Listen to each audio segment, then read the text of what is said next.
दोस्तों नमस्कार। स्वागत है एक बार फिर आपका आपके अपने चैनल श्रुति कोश में। और इस वीडियो में हम बात करेंगे दोस्तों हनुमानगढ़ की। तो आइए आज राजस्थान के एक और ज़िले के आपको दर्शन करा देते हैं। तो शुरू करते हैं हम हनुमानगढ़। दोस्तों हनुमानगढ़ को कहा जाता है फलों की टोकरी। इसे मरुगंगा का प्रवेश द्वार भी कहा जाता है, बटनेर भी कहा जाता है, तो योद्धे क्षेत्र भी इसे कहा जाता है। दोस्तों क्षेत्रफल है इसका 9,656 वर्ग किलोमीटर और विधानसभा क्षेत्र है इसमें 5। दोस्तों जनसंख्या 2011 के अनुसार 17,74,692। पुरुष जनसंख्या है वहाँ पर 9,31,184 और महिला जनसंख्या है 8,43,508।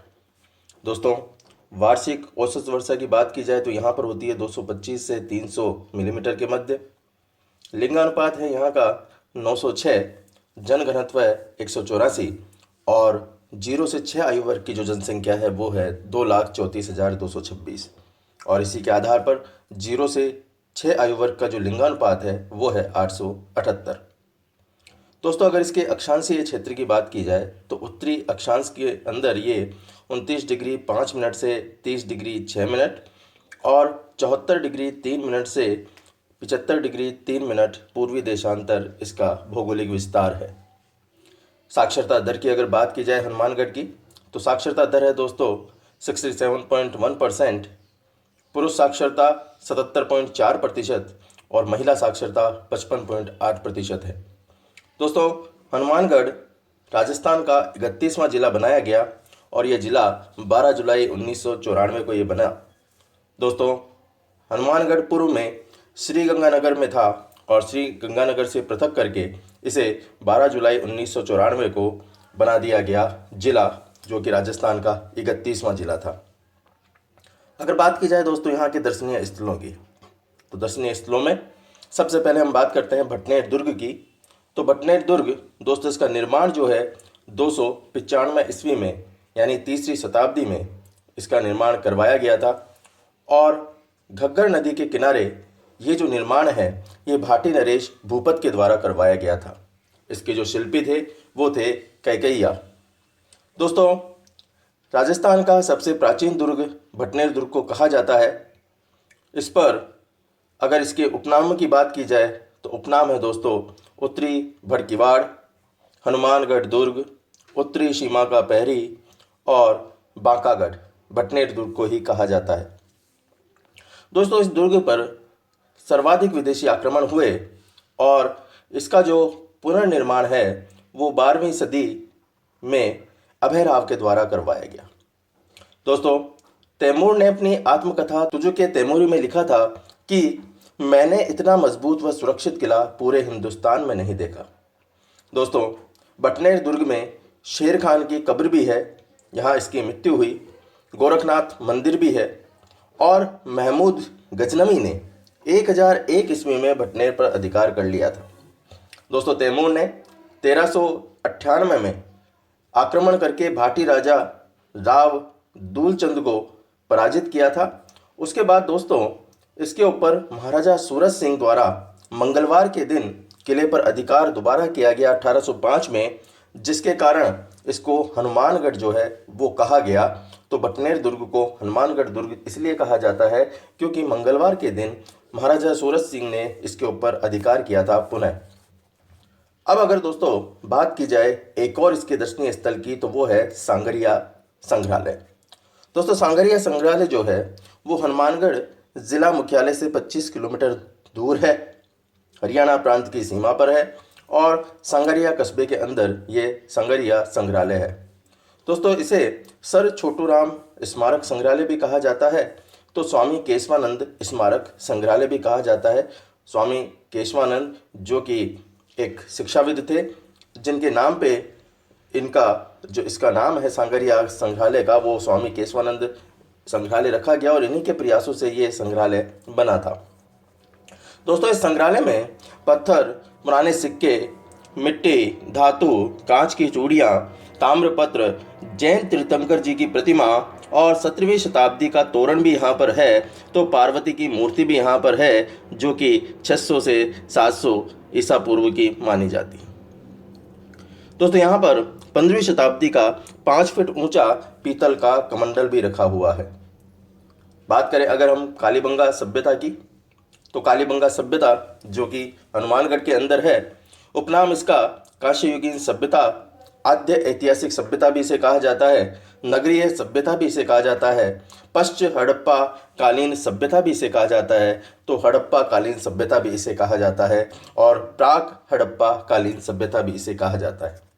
दोस्तों कालीबंगा जो कि सिंधु घाटी के अवशेष कालीबंगा के अंदर प्राप्त हुए हैं, सिंधु घाटी सभ्यता की ये तीसरी राजधानी कहलाती है, और ये तीसरी राजधानी कहा इसको दशरथ शर्मा ने। तो कालीबंगा को सिंधु घाटी सभ्यता की तीसरी राजधानी कहा जाता है। दोस्तों कालीबंगा का अर्थ होता है, शाब्दिक अगर अर्थ की बात की जाए तो काले रंग की चूड़िया इसे कहा जाता है, और ये जो अन्य नाम इसके हैं घग्गर नदी के, और ये सरस्वती, ध्वजदती या फिर हम उसे घग्गर नदी भी कहते हैं के किनारे बसा हुआ है। दोस्तों इसकी खोज जो है वो A.N. घोष ने की 1952 में, और इसके जो उत्खनन करता थे वो थे B.K. थापर और B.B. लाल। इन्होंने 1961 से 1969 तक इसकी खोज की थी। दोस्तों कालीबंगा स्वतंत्र भारत का पहला पुरातात्विक स्थल है जिसका स्वतंत्रता के बाद पहली बार उत्खनन किया गया था। नगर निर्माण सुनियोजित नक्शे के आधार पर कालीबंगा का किया गया। सड़कें उत्तर से दक्षिण और पूर्व से पश्चिम की ओर सीधी थी। मकान जो था वो कच्ची और पक्की ईंटों का बना हुआ था, और ये जो ईंटें थी ये 30 गुना 20 गुना 10 सेंटीमीटर की थी, यानी 3:2:1 के अनुपात में ये से जो आपकी ईंटें थी वो बनी हुई थी। शल्य चिकित्सा के भी यहाँ पे प्रमाण मिले हैं। तो कालीबंगा के अंदर गंदे पानी के निकास हेतु पक्की नालियाँ भी मिली है। दोस्तों चूल्हे के वर्तमान तंदूर के समान अवशेष मिले हैं, और इससे ये पता लगता है कि इनका जो संबंध था वो ईरान और पश्चिम एशिया से भी था। दोस्तों इसके साथ साथ कालीबंगा में परकोटे के बाहर जुते हुए खेत के अवशेष मिले हैं, और यहाँ पर 2 फसलों के एक साथ उगाने के प्रमाण भी मिले हैं, जो कि जौ और गेहूँ के प्रमाण यहाँ मिले हैं।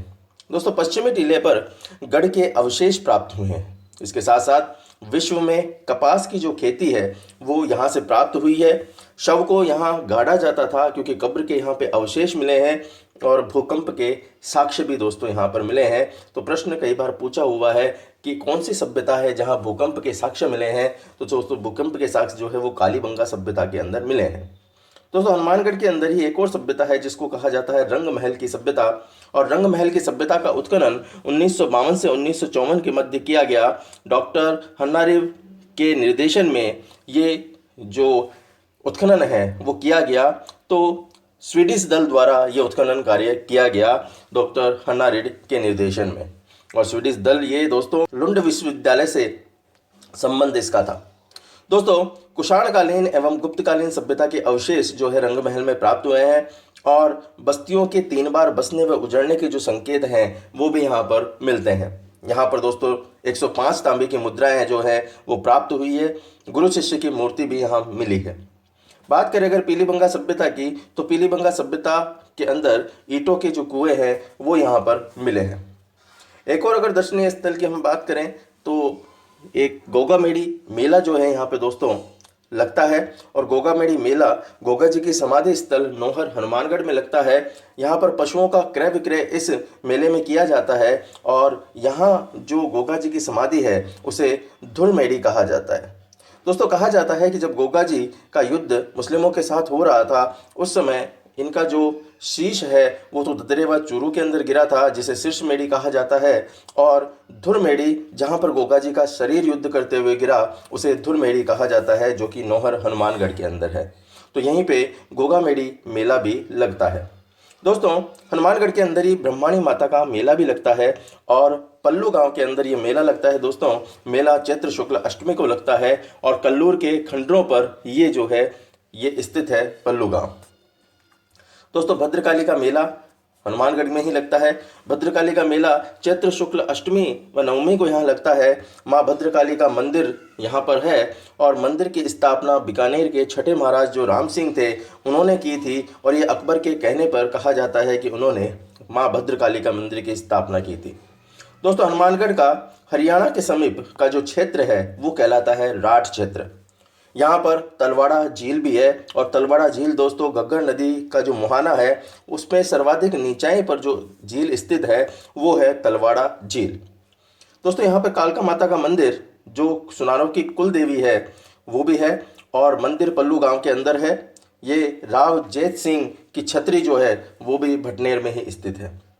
दोस्तों यहाँ पर घग्गर नदी और घग्गर नदी का जो उद्गम है वो है कालका की पहाड़ियाँ। दोस्तों कालका की पहाड़ियाँ शिवालिक जो है, शिवालिक पर्वतमाला जो कि हिमाचल में है, वहाँ से कालका की पहाड़ियों से घग्गर नदी का उद्गम होता है। प्रवेश इसका राजस्थान में टिब्बी हनुमानगढ़ में होता है तो अंतिम ये जाती है फोर्ट अब्बास पाकिस्तान तक।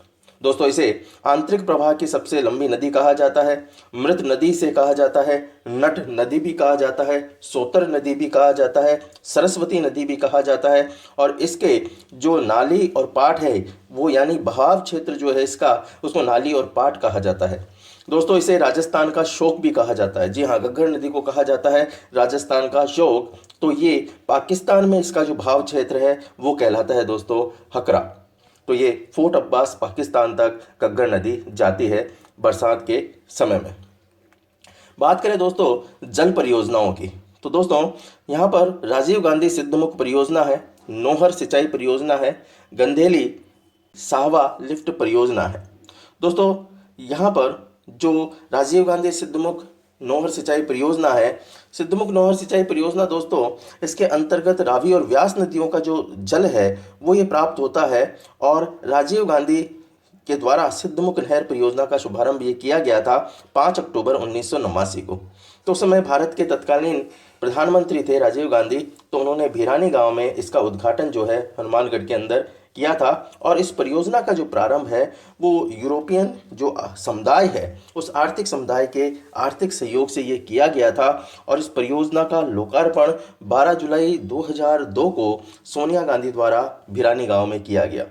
तो इस परियोजना की कुल लागत जो है वो 268 करोड़ रुपए के आसपास इसकी कुल लागत आई थी। दोस्तों नोहर सिंचाई नहर में पानी जो है वो भाखड़ा नांगल हैंडवर्क्स से भाखड़ा मुख्य नहर और फिर पंजाब राज्य से ये गुजरते हुए फतेहाबाद शाखा और फिर किशनगढ़ जो उपशाखा है वहाँ पर इसकी आती है। दोस्तों ये हरियाणा के समानांतर जो है नहर द्वारा ये लाया गया था और इस परियोजना से हनुमानगढ़ और जो चूरू है उसको पेयजल और सिंचाई की सुविधा जो है वो प्राप्त हो रही है। दोस्तों गंधेली साहवा लिफ्ट नहर जो है ये इंदिरा गांधी नहर की परियोजना की लिफ्ट नहर है जिसका वर्तमान नाम जो है वो बदल दिया गया है। दोस्तों अब इसे चौधरी कुंभाराम लिफ्ट नहर के नाम से जाना जाता है जो कि हनुमानगढ़ चूरू झुंझुनू इनके अंदर गुजरती है।